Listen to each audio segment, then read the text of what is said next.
so he wants to make it a Vegas on the Black Sea. Would people go and gamble there?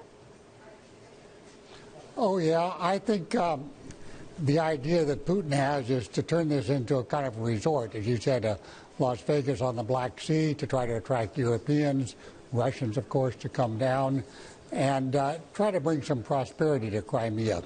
The sanctions that have been put in place have no hope of reversing the annexation of Crimea, but they are intended to dissuade Putin from taking over or eating into or dismembering East Ukraine. And I believe President Obama has promised much, much more severe sanctions if the Russians move into East Ukraine.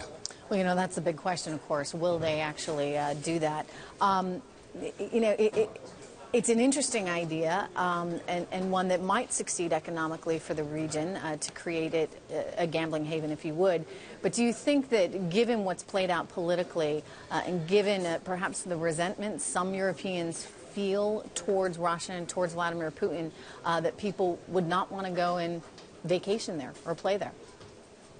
Well, you're right. I mean, they won't want to go there in the next year. I think he's probably has a 5-year horizon. Remember, he might still be in power in 2020, so he's got a bit of time to turn Crimea into kind of a Russian playground, which invites, you know, Western Europeans and others to come and enjoy the Black Sea, the resorts, and all that kind of thing.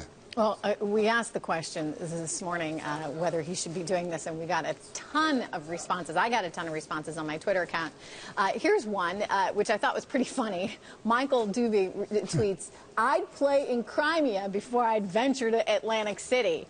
Another tweet that we saw is someone trying to, you know, saying, now is Putin being considered evil for this too? What about Vegas, Macau, New York State, Tahoe, Pennsylvania, etc.? And one final tweet I got was that gamblers don't care about politics, and is ultimately that part of what Putin would be banking on.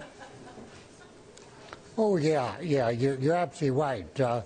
You know, as you said, Macau, other places around the world, they just want to turn it into a resort where you don't think about anything except the glitter and the, you know, and the money the going glitz and the glamour, table. a la Las Vegas. Gary Hufbauer of the Peterson Institute for International Economics, thank you very much for joining me this morning.